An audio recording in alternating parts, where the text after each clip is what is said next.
I just grabbed all of these things. I have so much in the mail, and here I am on my phone still working out deals. So I'm on Depop. It's like a Grailed or a Mercari or Poshmark, any of those buy and sell apps.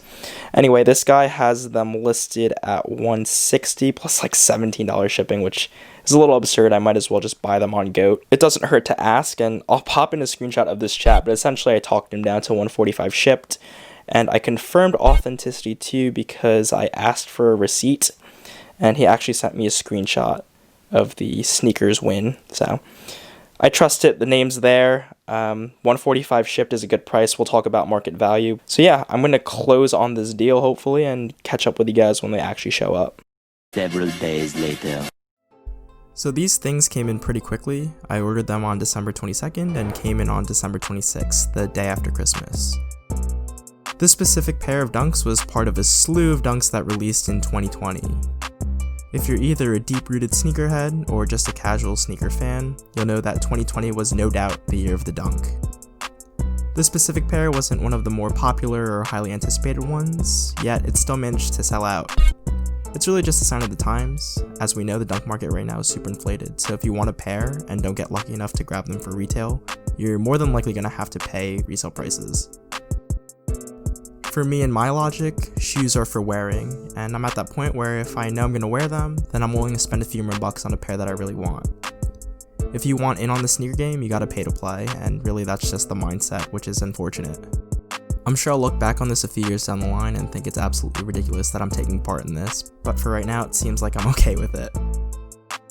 So the real reason that I bought this pair is to prepare myself for the upcoming L.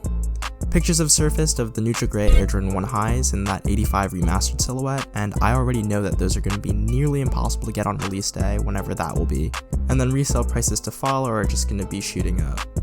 As much as I love the Air Jordan 1, I'm not down to pay those prices when I know I could get these dunks for way less and have a similar look. With all of these little side rambles out of the way, we can get into a quick review of these shoes. So these come with a standard red Nike sportswear box, regular paper, no extra laces or any additives.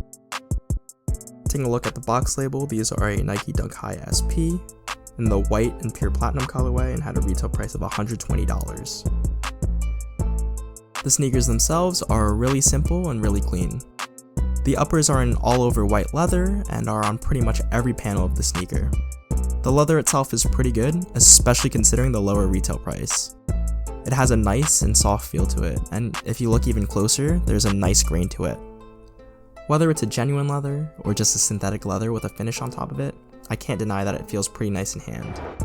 The overall fit and finish too on this pair is pretty nice. There aren't any crazy defects or any sort of glue residue that I could see, which is nice because these are a mass-produced sneaker after all. These come laced up with a standard set of basic white laces, resting on top of a white mesh tongue, which I'd like to note is different from sportswear dunks in the past that use a nylon material. And then inside too is just a standard white textile lining.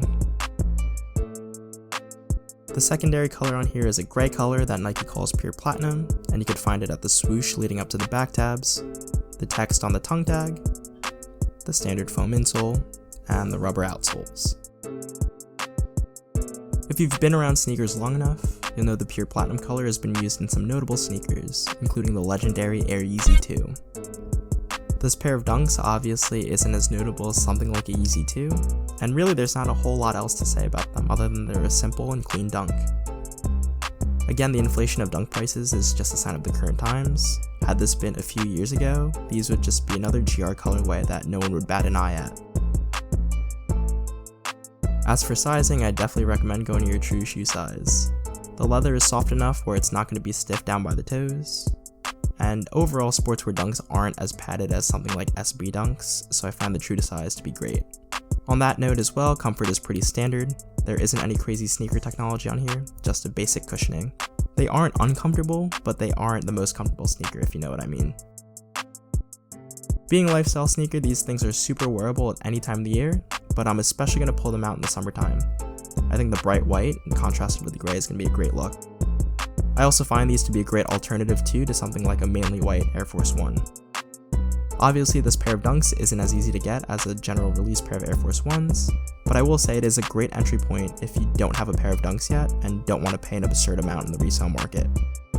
At the time of me making this video, the current market value in my size 9.5 is around $150, and when you consider fees and shipping to be tacked on top of that, you'll end up paying something close to $170, $175. I paid $145 shipped on these from a seller on Depop, and I think I walked away with a pretty decent deal. And buyer beware too when you're buying from these third-party apps or these buying and selling platforms.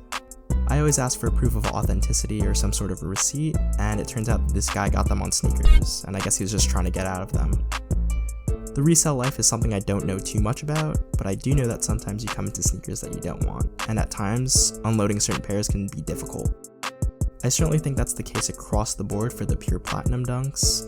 Resale prices are only a few bucks more than retail price, so if you're selling at a loss, you might as well return them or find some way to make it work. Again, if you just have some patience and look at the right places, you could certainly find a pair for a price you're willing to pay.